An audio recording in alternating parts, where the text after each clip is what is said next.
The truth is, for all the moral posturing and virtue signalling about truth-telling, there is no genuine appetite in Canberra to tell the truth or to hear the truth. This could not be any clearer than in this government's referendum on the voice.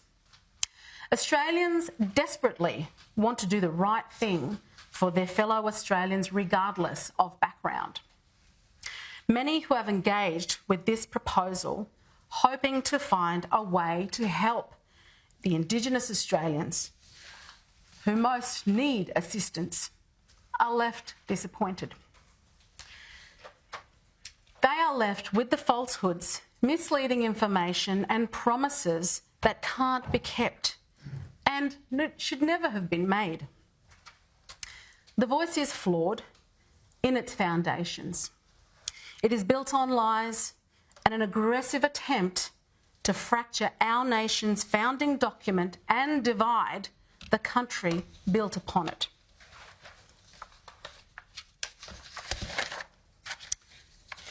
That division has now seen the No campaign branded as being base racism and sheer stupidity, when in fact, what would be racist is segmenting our nation into us and them.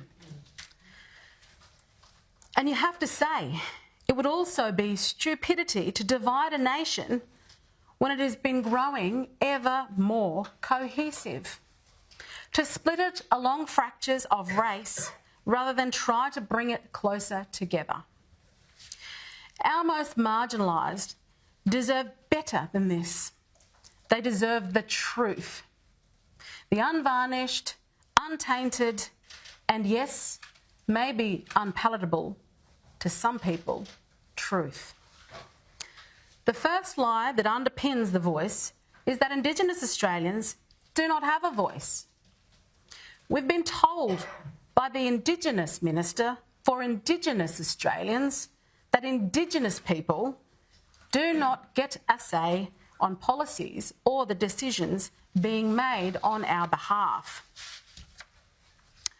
I am one of 11 Indigenous voices currently in Parliament, and I will not accept the lie, the rationalisation of many Indigenous voices of the Yes campaign who suggest our democratically elected voices are redundant because we belong to political parties.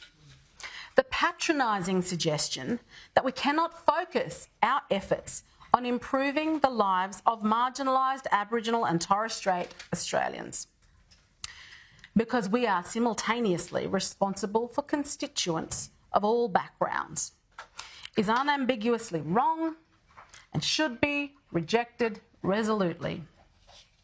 It is a suggestion that is offensive not only to me, but my coalition colleague, Senator Karen Little, but to all representatives that are of Indigenous heritage in federal Parliament. It has been argued by the advocates of the voice that such a concept has never been undertaken before. I would argue that establishing a taxpayer-funded bureaucracy comprised of Indigenous-only representation and tasked with simply providing advice is absolutely something that has been undertaken before. The failed Aboriginal and Torres Strait Islander Commission, or ATSIC, was established to provide formal involvement for Aboriginal and Torres Strait Islander people in government processes. ATSIC consisted of elected representatives that oversaw the delivery of programs, distribution of grants, loans for small enterprise and larger loans. The National Congress of Australia's First Peoples, which went into administration, was designed to be a representative voice for Aboriginal and Torres Strait Islander people. Although some of its former directors and chairs now advocate for a voice in wake of its failure, Noel Pearson once criticised it as a blackfellas wailing wall. The only difference between the voice and organisations like these is that we are being asked by a few elites to enshrine it within our Constitution, without even knowing its functions or powers. Unlike the others, if the voice fails, we cannot simply dismantle it. And make no mistake, it is only an elite few who are asking.